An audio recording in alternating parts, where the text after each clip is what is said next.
Hello everybody, and welcome back to my channel. I really appreciate it when you all take the time to watch my videos, and I really appreciate it when you ask me really incredibly great questions.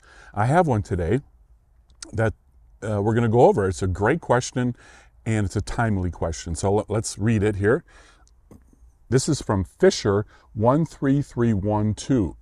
Great video, Joe. Can't wait till you start selling merch. Well, okay, maybe in the future, I'm not sure.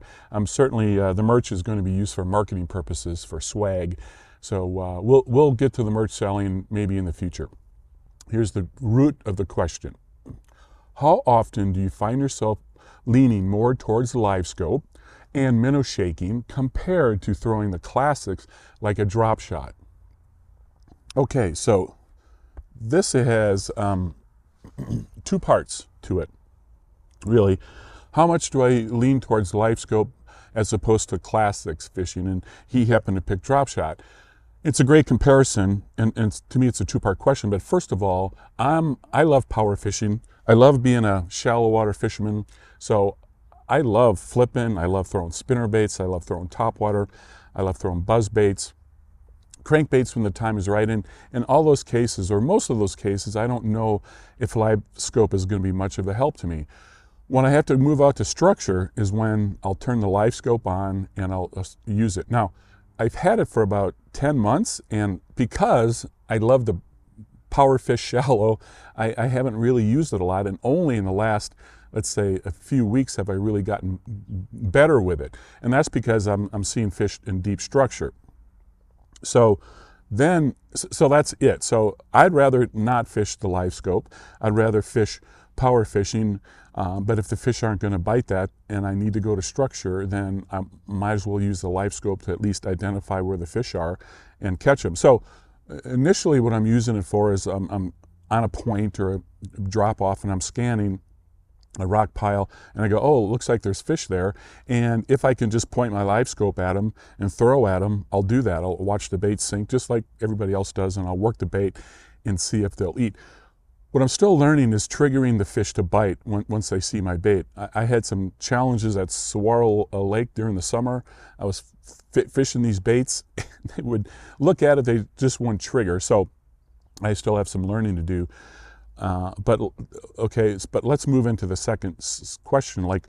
Actually, let's compare minnow shaking with a drop shot. I'll be right back. Give me 1 second. Have to grab my drop shot. One of the things I'm finding out as I'm learning how to minnow shake, if you will, is that a lot of the techniques these people are using, they're using really, really light weights. Okay, so this is the core technology. Minnow shaking rigs, hookup, setup, or whatever, and it's very light. I can cast it, but it takes forever to get to our fish here in Arizona. Like right now in the summer, these fish are 20 feet, 25 feet, 15 feet and deeper, right? So taking this bait, this little guy here, throwing it out there and letting it sink all the way down there is painful. And sometimes it's like when it gets down there, the fish aren't there, or the wind is blowing me around. So it was very painful, and I had troubles. Same thing, Sakamata shad here with a core tackle. So then I go, let me get some heads. Now this is a Great Lakes minnow shad, which I really like. I really like how this works. And I have maybe, I don't know, 1/8 ounce head. It's probably some weird number. Still pretty light, and it takes forever to fall. But that's the whole point. These baits are designed to slow the fall, and that's what's good about them, except that when you're trying to do that in 35 foot of water. So then I move up to, let's say, a heavier head. So this is Sakamata shad, and it's probably, let's say, like a 3/16 ounce head. So I think this is better. I can get the bait down there and I can work it.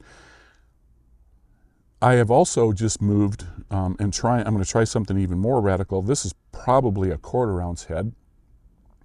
This is a Hog Farmer bait. I forget the name of it. And I've actually, which you don't see here, but there's a little notch right here, and I've actually put into this bait a nail weight, or a lead nail weight, and I shoved it in there so this bait falls even faster, I should say. Now, What's cool about this bait when it does fall is it mostly falls like this, where this Sakamata shad will do nose down, and I guess it really doesn't matter until you get it down there. But I like this one because it falls fast and it mostly falls like this, and it'll do this. Now, that's a much bigger bait. I haven't caught anything with it because I haven't really played with it that much, but I'm liking the direction of using a heavier head and adding weight. Now, can I do that to this, what is it, 3.5, 4-inch Sakamata shad? Yeah, maybe, I don't think so. But there are bigger baits I can do that with. But now let's contrast that with, let's say, just using drop shot.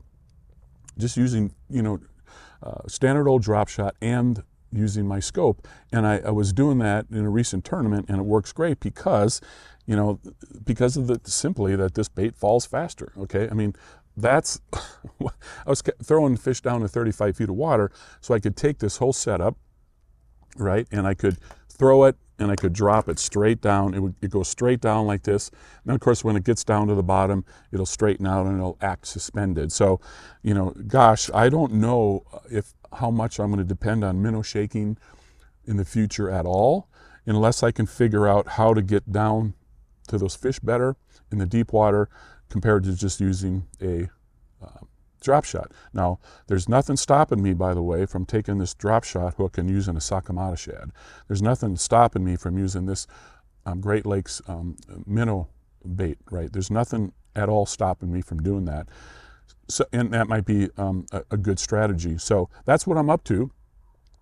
Thank you for that great question. I hope I've answered it and as best I can, and I hope that everybody else, gives this stuff a try. Try some minnow shaking if you have the sonar. Tell me what you think. Perhaps I just need to be more patient. I don't know, but when I'm fishing, I want to get the bait down there near the fish so they'll bite it. Thank you all. I hope you like and subscribe, and by the way, be free out there.